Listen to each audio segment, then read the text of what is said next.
Hello everyone, welcome back to academic origin और ये है हाउ डू ऑर्गेनिज्म रिप्रोड्यूस का लेक्चर नंबर 2 और मैं हूं आपकी बायोलॉजी एजुकेटर शुभकामना सिंह।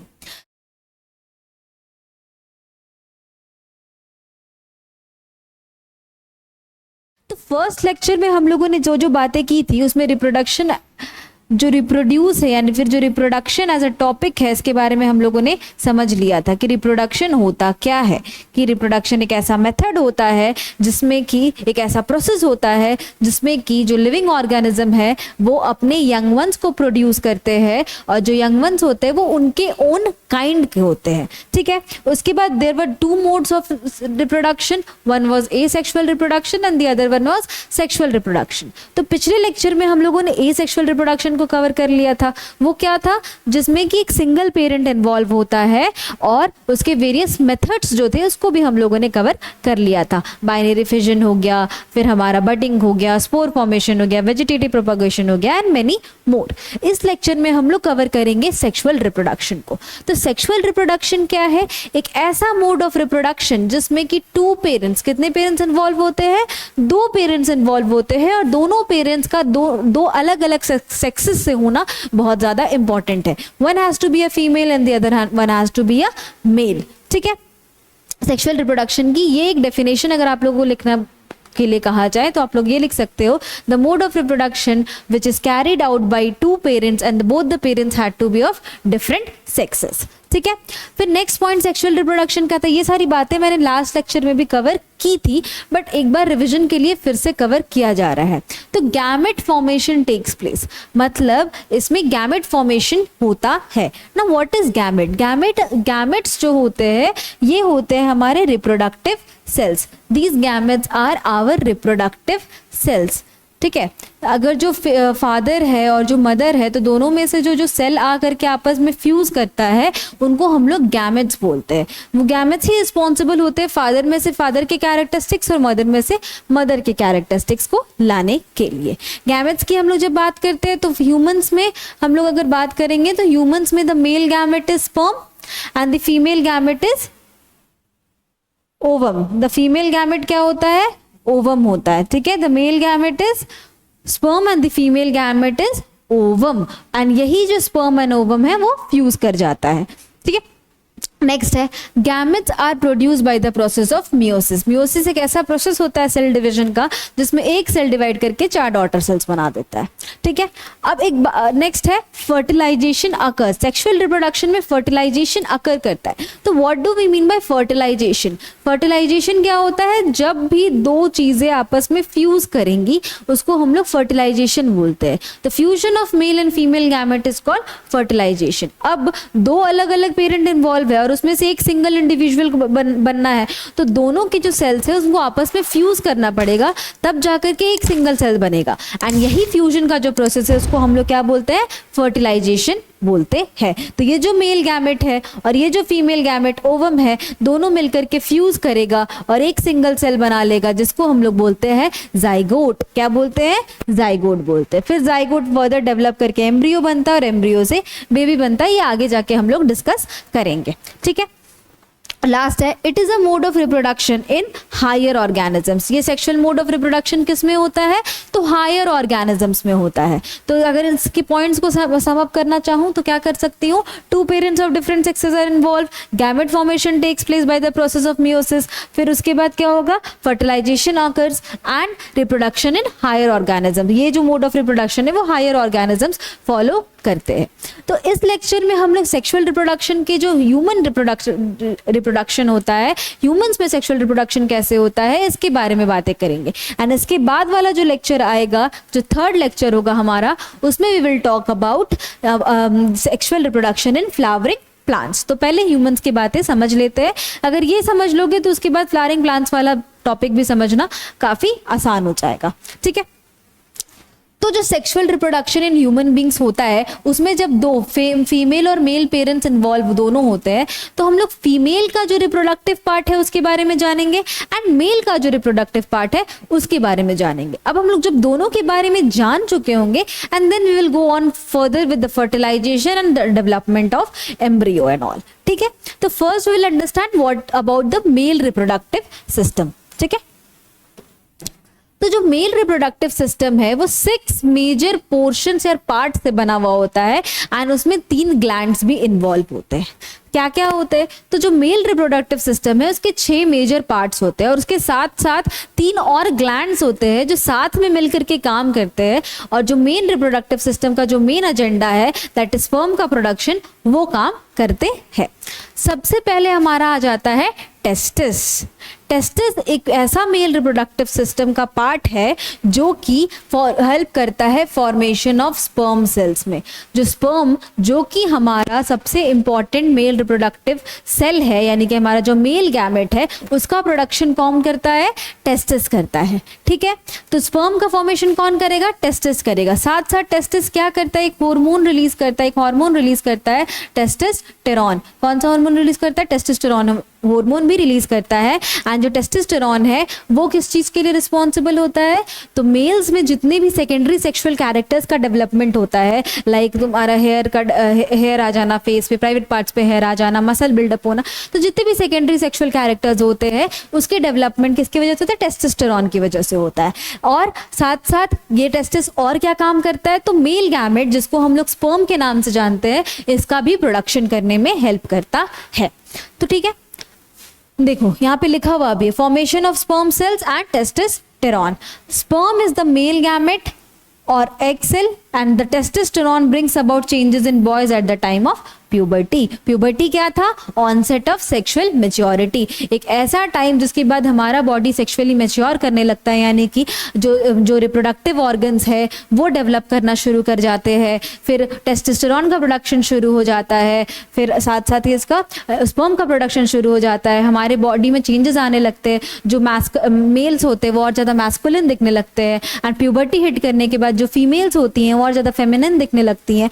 तो ये सारे चेंजेस प्यूबर्टी के टाइम आते हैं। अगर प्यूबर्टी का कोई डेफिनेशन पूछ दे तो बोल देना the onset of sexual maturity is called puberty. ठीक है, तो प्यूबर्टी एंटर किया, उसके बाद आपके एक एज से जाते हैं जिसको हम लोग एडोलसेंस एज बोलते हैं। एंड उस एज में जो स्लोली एंड ग्रेजुअली आपका बॉडी डेवलप करता है, वेरियस कैरेक्टर्स डेवलप करते हैं, वॉइस में चेंजेस आता है, हाइट में चेंजेस आता है, बॉडी ऑर्गन्स के साइज में चेंजेस आता है, डेवलपमेंट होते हैं सर्टेन बॉडी ऑर्गन्स के। तो ये सारी चीज़ें होती है एडोलसेंस पीरियड में, जिसको हम लोग एक चैप्टर था reaching the age of adolescence class 8 में, उसमें आप लोगों ने पढ़ा होगा।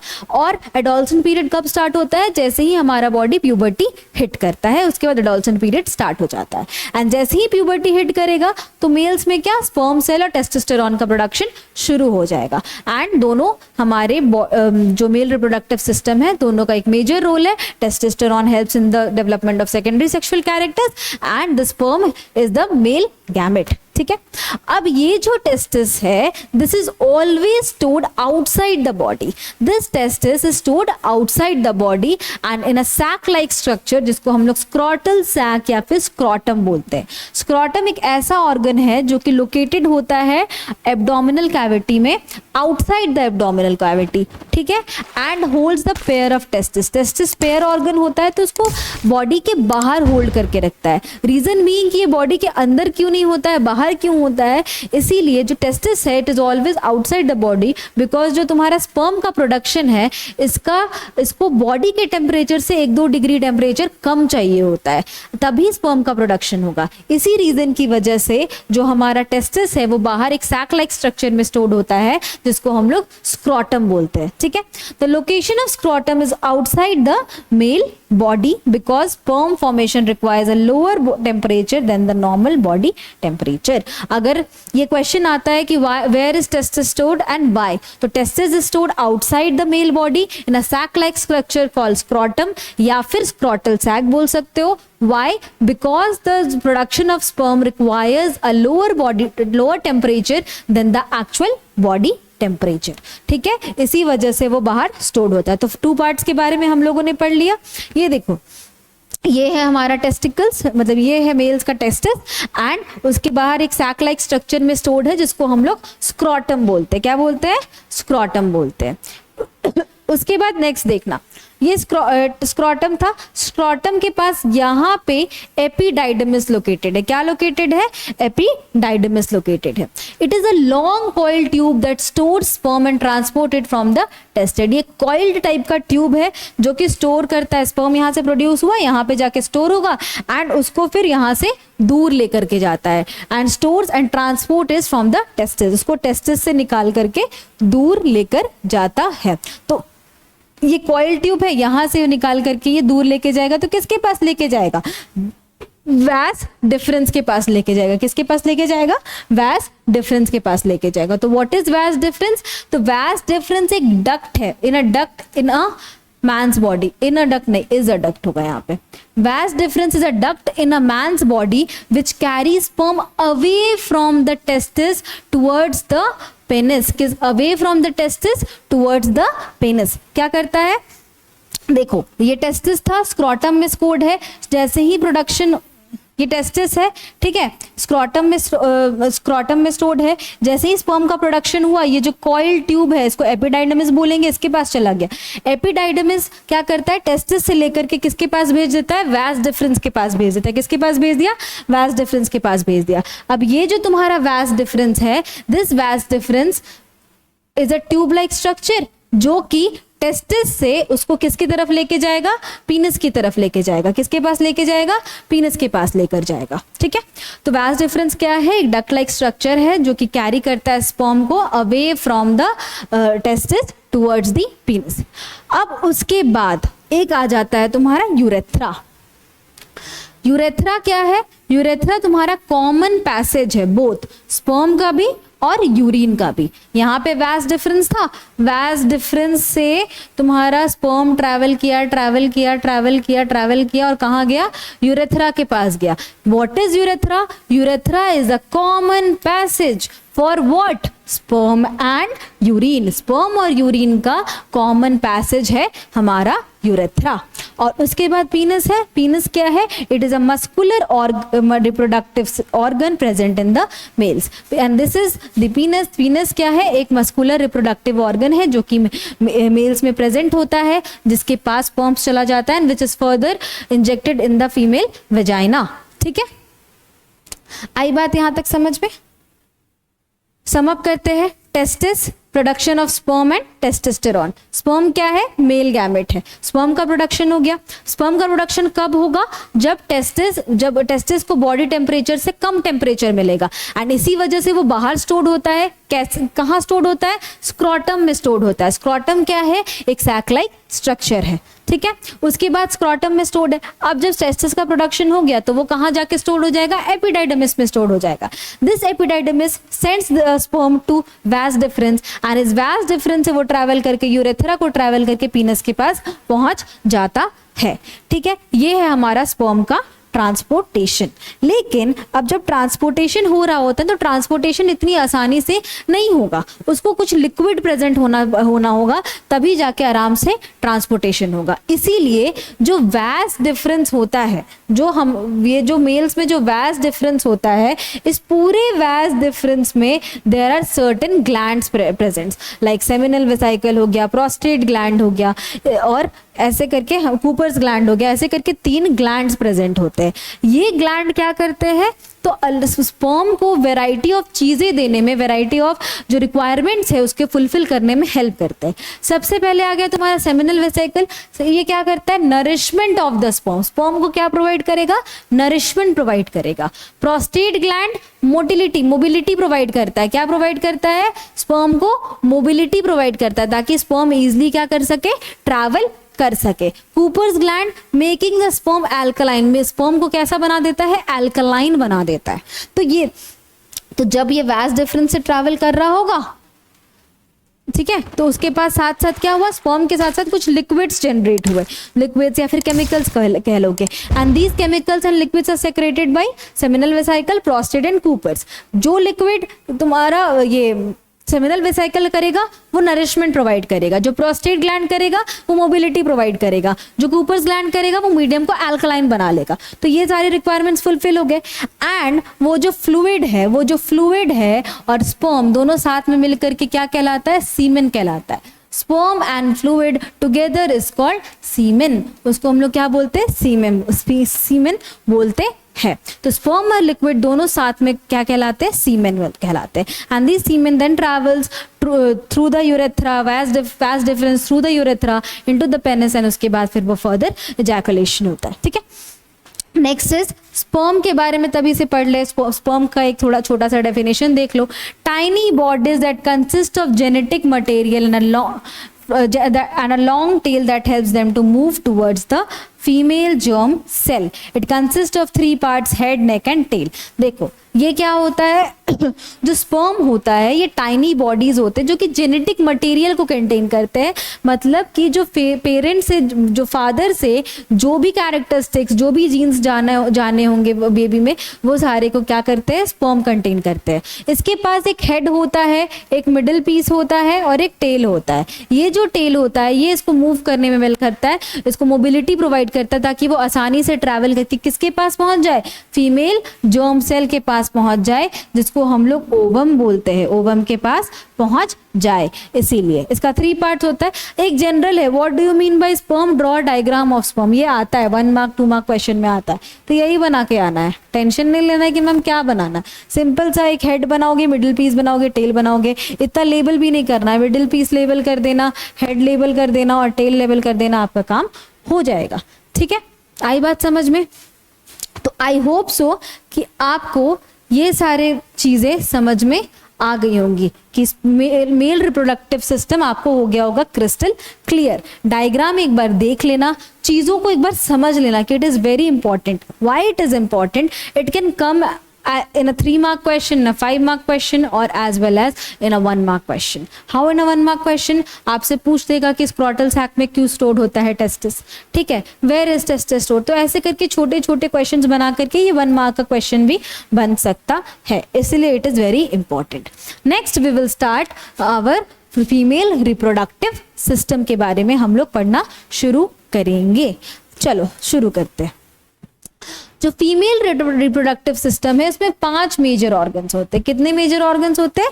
5 मेजर ऑर्गन्स होते हैं। अगर फीमेल रिप्रोडक्टिव सिस्टम को समझना है तो अगर अपने बॉडी को इस तरीके से खड़े कर लोगे तो यू विल अंडरस्टैंड। ठीक है, क्यों कैसे समझ में आ जाएगा अभी देख लो। सबसे पहले फीमेल रिप्रोडक्टिव सिस्टम का मेन पार्ट होता है ओवरीज। ओवरीज कैसे होते हैं? पेयर में प्रेजेंट होते हैं। जैसे टेस्टिस पेयर में प्रेजेंट था, वो ओवरीज भी पेयर में प्रेजेंट होते हैं। ये देखो, ये दीज आर योर ओवरीज। ठीक है, ये जो ओवरीज होते हैं ये क्या करते हैं? ये 2 चीज का प्रोडक्शन करते हैं। एक तो फीमेल गैमेट जिसको हम लोग ओवम बोलते हैं, ओवम का प्रोडक्शन करते हैं। साथ साथ ये हार्मोन्स रिलीज करते हैं, ओएस्ट्रोजन एंड प्रोजेस्टेरॉन। ये दोनों हार्मोन्स रिस्पॉन्सिबल होते हैं फीमेल में सेकेंडरी सेक्सुअल कैरेक्टर्स के डेवलपमेंट के लिए। जैसे ही प्यूबर्टी हिट होगा, ओएस्ट्रोजन और प्रोजेस्टेरॉन का प्रोडक्शन शुरू हो जाएगा। And these the production of oestrogen and progesterone helps in the development of secondary sexual character in females. Characters such as development of mammary glands, chest enlargement, then rounding of hips, and hair development in the facial hair, private parts, हर जगह पे जो hair development होता है ये सब के लिए responsible होता है हमारा oestrogen and progesterone. And female gamete है ये भी कौन रिलीज करता है? ओवरीज रिलीज करता है। अब जैसे टेस्टिस अगर मेल गैमेट रिलीज कर रहा था तो उसको ट्रैवल करवाने के लिए एपिडाइडमिस और वास डिफरेंस था, तो वैसे ही ओवरीज अगर रिलीज कर ओवरीज अगर फीमेल गैमेट रिलीज कर रहा है एग, तो एग को ओवरी से दूर लेकर जाना होगा यूटेरस की तरफ। तो एग को ओवरी से दूर लेकर जाना यूटेरस की तरफ, ये हेल्प करता है फैलोपियन ट्यूब। क्या किसके द्वारा किया जाता है? फैलोपियन ट्यूब के द्वारा किया जाता है। ठीक है, the egg is carried from the ovary to the uterus through a thin oviduct और अ फैलोपियन ट्यूब। ओविडक्ट या फिर फैलोपियन ट्यूब, फैलोपियन ट्यूब को ओविडक्ट भी कहा जाता है। अगर कहीं क्वेश्चन में ओविडक्ट ऑप्शन में लिखा हुआ हो या फिर ओविडक्ट किया हो तो कंफ्यूज मत होना, both are the same thing. तो ओवरीज ने प्रोडक्शन किया एग का, जैसे ही एग का प्रोडक्शन हुआ उस एग को ट्रैवल करना पड़ेगा, एक जगह से दूसरी जगह जाना पड़ेगा, यानी फ्रॉम द ओवरीज उसको कहाँ जाना पड़ेगा? यूटेरस के पास जाना पड़ेगा। कहाँ जाना पड़ेगा? ये था हमारा ओवरीज। ठीक है, उसके बाद उसको कहाँ जाना पड़ेगा? यूटेरस के पास जाना पड़ेगा।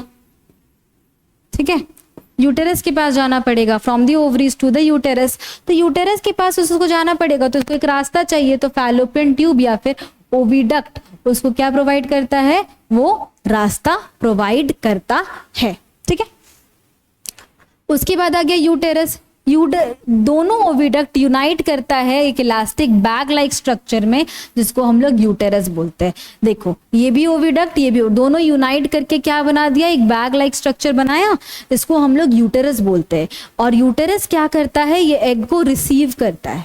और सिंस वो एग को रिसीव करता है, तो जैसे देखो ये तो इस तरीके से फंक्शन करेगा कि इसके दिमाग में फिक्स है कि इसको एक बेबी को डेवलप करना है। इसको नहीं पता कि जो एग आ रहा है वो फर्टिलाइज्ड है या अनफर्टिलाइज्ड है। ठीक है, जो एग फर्टिलाइज से याद आया, जब स्पर्म एंटर करेगा ना, एक मिनट पहले पार्ट्स पढ़ लो। यूटेरस क्या है, तुम्हारा इलास्टिक बैग लाइक स्ट्रक्चर है, दोनों फैलोपियन ट्यूब जोन करके यूटेरस बना देता है। फिर आ गया तुम्हारा cervix. Cervix connects uterus to the vagina. देखो यहाँ पे सर्विक्स हो जाएगा और ये हमारा वेजाइना हो गया। तो वेजाइना को कनेक्ट करता है यूटेरस, और वेजाइना को कौन कनेक्ट करता है, हमारा सर्विक्स कनेक्ट करता है। और वेजाइना क्या है, uterus opens into vagina and it is a female organ. ये जो वेजाइना होता है यही इसी के थ्रू हमारे बॉडी में स्पर्म एंटर करता है। आई होप सो कि आपको ये चारों पांचों पार्ट्स क्लियर हो गए होंगे। अब थोड़ा सा ध्यान से समझना होगा क्या इसको।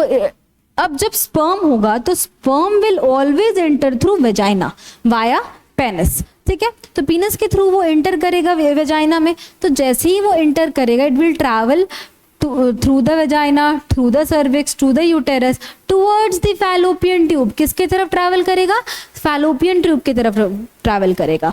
और जब इस फैलोपियन ट्यूब में अगर एग अवेलेबल होगा, that is the female gamete, that is ovum, अगर अवेलेबल होगा तो वो क्या कर देगा, इसको जाकर के फर्टिलाइज कर देगा। क्या कर लेगा, ये एग है, स्पर्म उसमें आकर के एंटर कर गया और क्या कर लिया, फर्टिलाइज्ड एग हो गया। फर्टिलाइज्ड एग को हम लोग क्या बोलते हैं, जाइगोट बोलते हैं। फर्टिलाइज एग को हम लोग क्या बोलते हैं, जाइगोट बोलते हैं। एग क्या हो गया, फर्टिलाइज हो गया और जाइगोट बन गया। मतलब कि जो फर्टिलाइजेशन है वो कहाँ होता है, फैलोपियन ट्यूब में होता है, एंड जिसे हम लोग साइट ऑफ फर्टिलाइजेशन भी कहते हैं। तो it will enter, it will travel to various organs, and if it finds an egg, if sperm finds an egg in the Fallopian tube, it will fuse with it, यानी कि fertilisation हो जाएगा and zygote का development हो जाएगा। ठीक है, तो ये होता है। अब जब जाइगोट का डेवलपमेंट हो गया तो हर बार यूटेरस ये सोच के रखता है ना कि मेरे को एक बेबी को डेवलप करना है। अगर आप लोग एक छोटे बच्चे को भी लेते तो आराम से वेरियस कंबल वगैरह, ब्लैंकेट्स वगैरह, जितने भी क्वेश्चन थे वो सब लेकर के लेते, क्योंकि वो बहुत ही फ्रेजाइल, बहुत सॉफ्ट होता है, बहुत प्यार से रखना पड़ता है। तो ये जो यूटेरस भी है ना, वो अपने आप को, वो हमेशा सोचता है कि हमको एक फर्टिलाइज्ड एग मिलेगा। ठीक है, यूटेरस ऑलवेज थिंक्स कि मेरे को एक फर्टिलाइज्ड एग मिलेगा जिसको हमको बेबी में डेवलप करना है। उसके लिए ये क्या करता है, अपने आसपास का जो बैग है उसको कुशनी बना लेता है, अपना जो इनर लाइनिंग है उसको कुशनी बना लेता है, ताकि वो उसको आराम से स्टोर कर सके एंड उसको फिर 9 मंथ्स तक जो ह्यूमन का साइकिल होता है उसका डेवलपमेंट कर सके। ठीक है, तो अगर उसको फर्टिलाइज्ड एग मिला तो उसको कोई दिक्कत नहीं है, वो फर्टिलाइज्ड एग इसके पास पहुंचेगा, इसके साथ क्या कर लेगा, अटैच हो जाएगा एंड वो फर्दर डेवलप करेगा। ठीक है, लेकिन हर बार तो एग फर्टिलाइज नहीं होगा, egg will not be fertilised every time. तो when egg is not fertilised, जब एग हमारा फर्टिलाइज नहीं होता है, उस केस में ये जो इनर लाइनिंग है इसको भी बाहर निकालना होगा एंड ये जो एग है उसको भी बाहर निकालना होगा, because we can not store it inside our body. तो उस केस में क्या होता है कि ब्लड के फॉर्म में ये बॉडी से एक्सपेल आउट हो जाता है एंड इसको हम लोग बोलते हैं मेंस्ट्रुएशन, यानी कि the ovaries release an egg every month. Her month ovary egg release करता है ऑल्टरनेट बेसिस पे, ये नहीं कि दोनों ओवरी एक ही मंथ रिलीज कर रहा है, एक मंथ में ये रिलीज करेगा, दूसरे मंथ में ये रिलीज, फर्स्ट फिर ऑल्टरनेट बेसिस पे, एक बार ये एक बार ये। पे एग रिलीज करता है, ठीक है, release an egg every month. If the egg is not fertilised, अगर एग फर्टिलाइज नहीं है तो जो यूटेरस प्रिपरेशन करके रखता है ना, जैसे कि उसका वॉल थिक हो गया या थिकनिंग ऑफ वॉल, कुशन बना के रखता है, वो क्या करता है, श्रेड ऑफ कर जाता है ब्लड के फॉर्म में, और इस प्रोसेस को हम लोग मेंस्ट्रुएशन बोलते हैं, ठीक है। एग का प्रोडक्शन हुआ, एग गया यूटेरस के पास, अगर वो फर्टिलाइज नहीं है तो it has to be expelled out of the body and वो ब्लड के फॉर्म में एक्सपेल आउट होता है, जिस प्रोसेस को हम लोग क्या बोलते हैं, मेंस्ट्रुएशन बोलते हैं, ठीक है। तो जैसे ही प्यूबर्टी हिट करती है females, as soon as the females hit puberty, the production of egg starts, egg का प्रोडक्शन हुआ एंड ये जो एग का प्रोडक्शन होता है, रिलीजिंग होता है, ये 28 दिन का साइकिल होता है, जनरली 28 to 29 डेज का साइकिल होता है। तो फर्टिलाइज नहीं हुआ तो हर 28 से 29 डेज के बाद the women generally bleed for 3 to 4 days, in general sometime it goes to 7 days, ठीक है, दे ब्लीड। इस टर्म को हम लोग कॉमन लैंग्वेज में पीरियड्स भी कहते हैं, ठीक है। उस टाइम में क्या होता है, दे जनरली ब्लीड ऑफ, तो तुम्हारा ये ब्लड हो गया, म्यूकस हो गया, ये सब के फॉर्म में इसको ब्लीड ऑफ करती है। बॉडी का एक सेल्फ क्लीनिंग मैकेनिज्म है, basically it's a natural process and it's a self cleaning mechanism of the body of the female body, जिसके कारण वो जितना भी स्टोर डर्ट है उसको बॉडी के बाहर एक्सपेल आउट कर देती है। And in case the fertilisation occurs, तो फिर फर्दर डेवलपमेंट हो जाएगा जाइगोट का, जो आगे हम लोग पढ़ेंगे। आई होप सो कि आपको यहां तक की बातें क्लियर हो गई होगी। एक बार सम अप कर लेते हैं, ठीक है। ओवरीज एग का प्रोडक्शन करता है और एस्ट्रोजन का प्रोडक्शन करता है। फैलोपियन ट्यूब एग को वहां से ले जाकर के यूटेरस के पास लेके जाता है। यूटेरस क्या है, दोनों फैलोपियन ट्यूब कंबाइन करके एक सैक लाइक स्ट्रक्चर बना लेता है, जिसको ओविडक्ट बोलते हैं। यूटेरस और वेजाइना को सर्विक्स कंटेन करता है, और वेजाइना एक फीमेल ऑर्गन है जिसके थ्रू हमारा ये स्पर्म है वो फीमेल बॉडी में एंटर करता है एंड वाया पेनिस, ठीक है। मेंस्ट्रुएशन क्या है, तो एक ऐसा प्रोसेस होता है जिसमें कि अगर एग फर्टिलाइज नहीं होता है तो ब्लड और म्यूकस के फॉर्म में जितना भी थिकनिंग यूटेरस वॉल किया होता है वो बॉडी के बाहर एक्सपेल आउट हो जाता है। अब दो है, मेंस्ट्रुएशन के बारे में जब पढ़ रहे हो तो there are 2 things, one is menarche and one is menopause. Menarche क्या है, onset of women's reproductive cycle, यानी कि जो पहला मेंस्ट्रुएशन होगा दैट इज कॉल्ड मेनार्क। वहीं मेनोपॉज क्या है, end of women's reproductive cycle, ठीक है। होता क्या है ना कि जब 45 to 50 के एज ग्रुप में आओगे then you will get your last 45-50 in general कहा जाता है, एंड उसके बाद you will get your last menstrual cycle and after that the women is no longer reproductive. Menarche क्या है, जब पहला रिप्रोडक्टिव साइकिल शुरू हुआ that is menarche. Whereas menopause क्या है, जो आखिरी मेंस्ट्रुअल साइकिल जिसके बाद जो फर्दर हमारा जो डेवलपमेंट है, जो फर्दर वो नहीं होगा, क्या बोलते हैं उसको, हाँ, फर्दर फीमेल रिप्रोडक्टिव नहीं रहेगी, फर्दर एग का प्रोडक्शन नहीं होगा, फर्दर फीमेल रिप्रोडक्टिव नहीं रहेगी, उस केस में वो क्या हो जाएगा, मेनोपॉज हो जाएगा।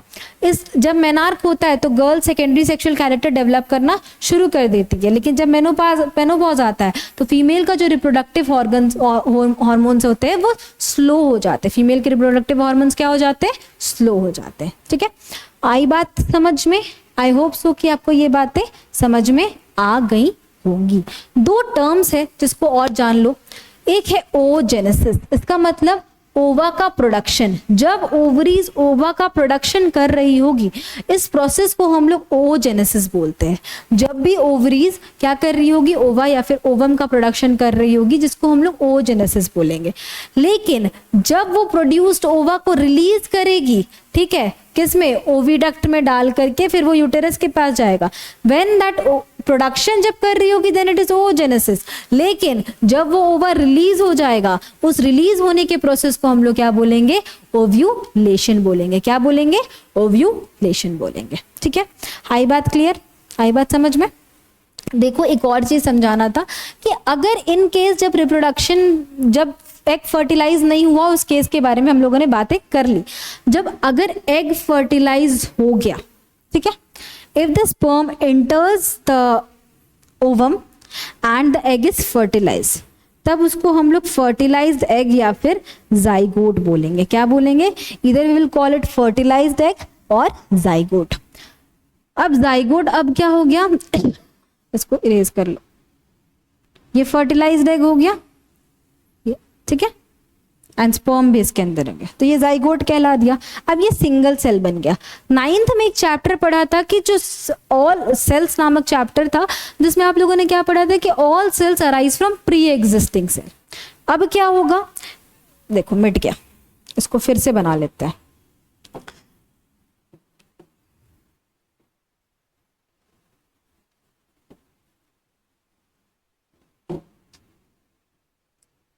जाइगोट हो गया। अब ये जो सिंगल सेल है वो डिवाइड करना शुरू करेगा। This zygote has been fertilised and it will reach to uterus. पहले वो क्या करेगा, जाइगोट फर्टिलाइज हो गया ओविडक्ट में, जाइगोट बन गया, वो जाकर के यूटेरस के पास पहुंचेगा।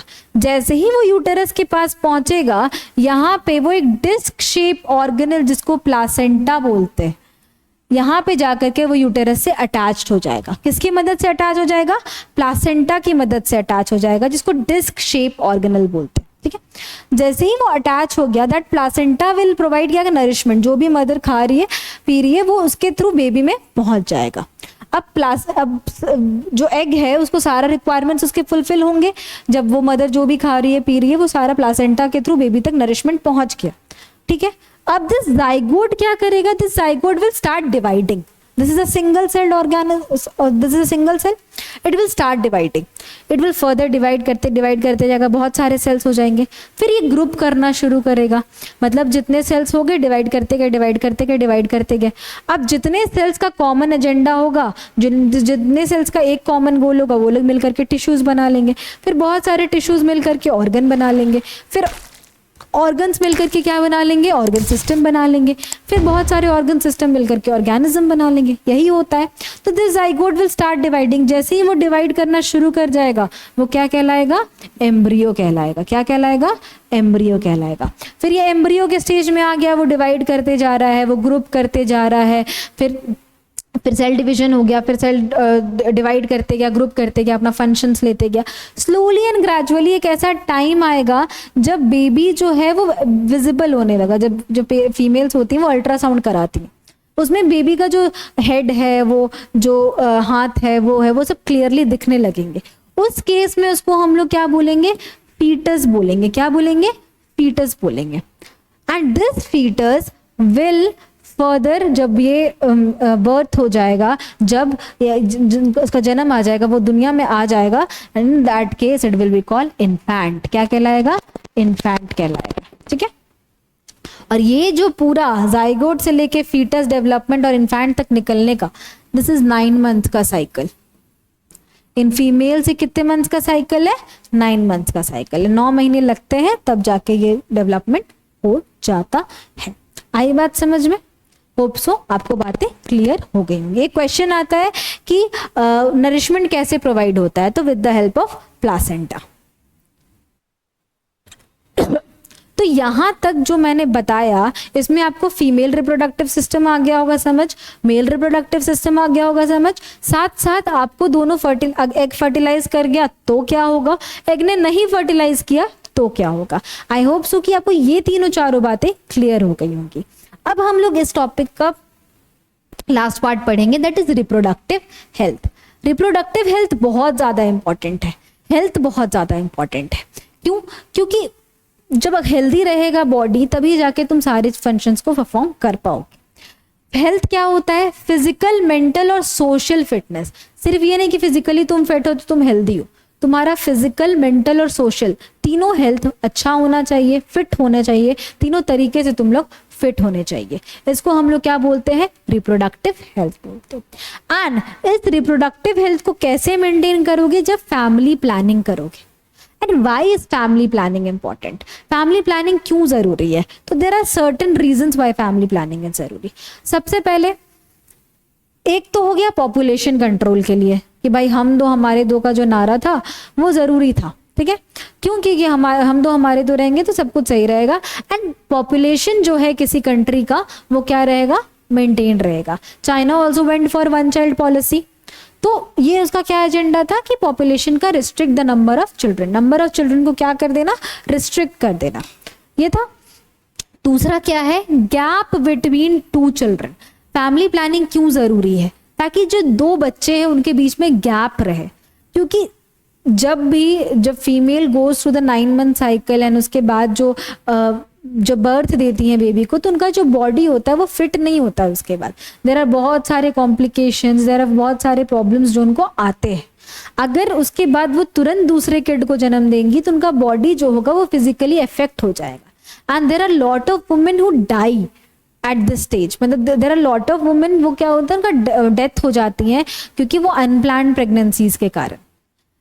तो इस केस में भी दो चिल्ड्रन है, उनके बीच में गैप भी होना चाहिए। At the same time under as जो चाइल्ड मैरिज प्रिवेलेंट था 18 ईयर्स, जो 18 ईयर्स से कम एज की बच्चियां की शादी हो जाती थी, तो उन लोग अगर if they go forward for reproduction तो क्या होगा कि उनका जो बॉडी है वो उस समय उतना प्रिपेयर्ड नहीं होता है कि वो एक नए ऑर्गेनिज्म को जन्म दे सके, जिसके कारण बहुत सारे वुमेन की डेथ हो जाती है while they after they conceive and they give birth। तो उस केस में बहुत सारे डेथ्स हो जाते हैं, तो ये भी जरूरी है। फिर 18 ईयर्स के एज में भी अगर शादी हो जाए तो 18 years is also not a great age to give birth to a baby, because your body is not fully developed, you are already in a maturing period, that is adolescence, and in that case if you try and give birth to a new organism your body is not physically fit enough, and for those reasons family planning जरूरी है। ठीक है, तो family planning जरूरी क्यों है ये समझ में आ गया। अब फैमिली प्लानिंग कर कैसे सकते हैं, तो कॉन्ट्रासेप्शन के थ्रू, मेथड्स ऑफ कॉन्ट्रासेप्शन। ठीक है, जिसके कारण मतलब after the sexual intercourse as well जो बेबी है उसका डेवलपमेंट ना हो, मतलब डेवलपमेंट ना हो इन द सेंस कि जो फ्यूजन ना हो मेल गैमेट और फीमेल गैमेट का, इसके लिए कॉन्ट्रासेप्शन को यूज किया जाता है। Even after the development of even after the sexual intercourse the male and the female gamete does not fuse, इस चीज का ध्यान रखना है एंड इसीलिए हम लोग कॉन्ट्रासेप्शन मेथड्स को यूज करते हैं। And using a contraception method, using a contraceptive is not a taboo. First is mechanical barrier. सबसे पहले तो मैकेनिकल बैरियर क्रिएट कर दो, मैकेनिकली एक हिंड्रेंस क्रिएट कर दो ताकि जो मेल और फीमेल गैमेट है वो फ्यूज ही ना कर पाए। One method is creation of mechanical barriers so sperm does not reach the ovum, मतलब जो sperm है उसको पहुंचने ही मत दो ओवम के पास, ये एक तरीका है। इसके लिए क्या यूज किया जाता है, कॉन्डम्स यूज किया जाता है।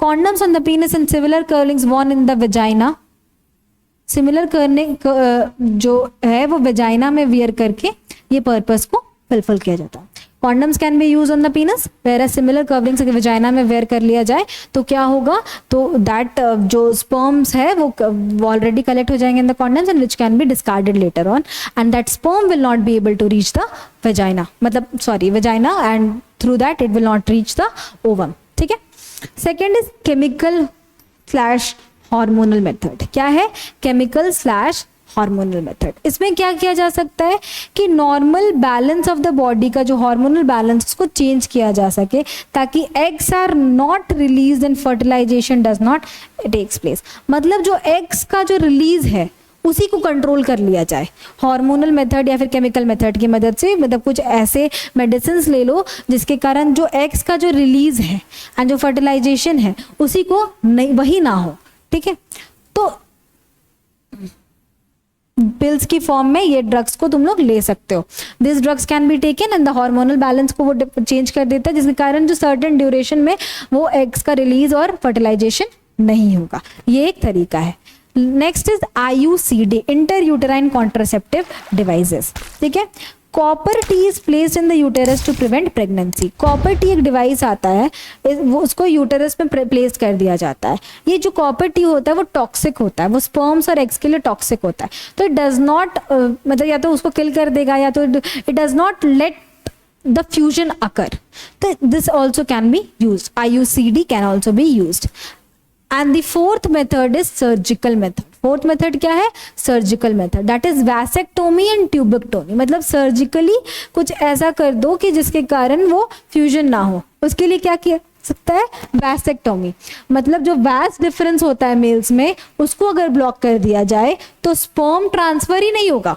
अगर वैस डिफरेंस को ब्लॉक कर दिया जाएगा तो स्पर्म ट्रांसफर ही नहीं होगा, तो एज अ रिजल्ट स्पर्म जब फीमेल बॉडी में ही ट्रांसफर नहीं हो रहा तो it will not reach the vagina, and vagina when it will not reach the egg as well। ठीक है, नेक्स्ट इज ट्यूबेक्टोमी। ट्यूबेक्टोमी अगर फैलोपियन ट्यूब को ही ब्लॉक कर दिया जाए, अगर हमारा जो फीमेल्स में जो फैलोपियन ट्यूब है उसी को ब्लॉक कर दिया जाए तो फिर egg will not be able to reach the uterus, और यही हो गया ट्यूबेक्टोमी।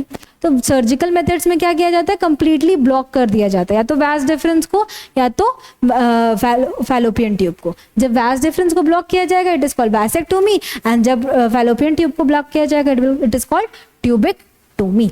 आई बात समझ में? तो this is why contraception is जरूरी।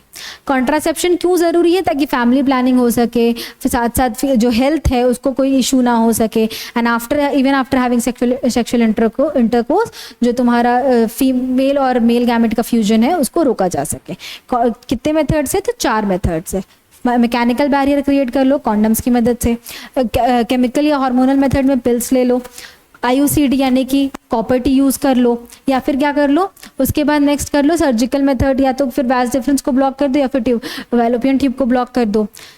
ये सारी चीज जरूरी है।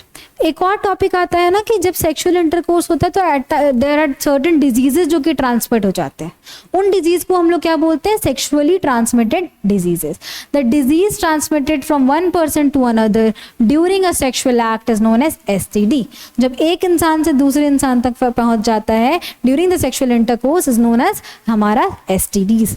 ठीक है, ये क्या क्या, या तो बैक्टीरियल हो सकता है या तो वायरल इन्फेक्शन होता है। इसका बैक्टीरिया के द्वारा कॉज किया गया है तो गोनोरिया और साइफिलिस, वायरस के द्वारा तो वॉट्स और HIV एड्स, ये भी हमारा ट्रांसमिट होता है। It can be also prevented with the help of mechanical barriers. अगर मैकेनिकल बैरियर्स का यूज किया जाए तो STDs का ट्रांसमिशन रुक जाएगा।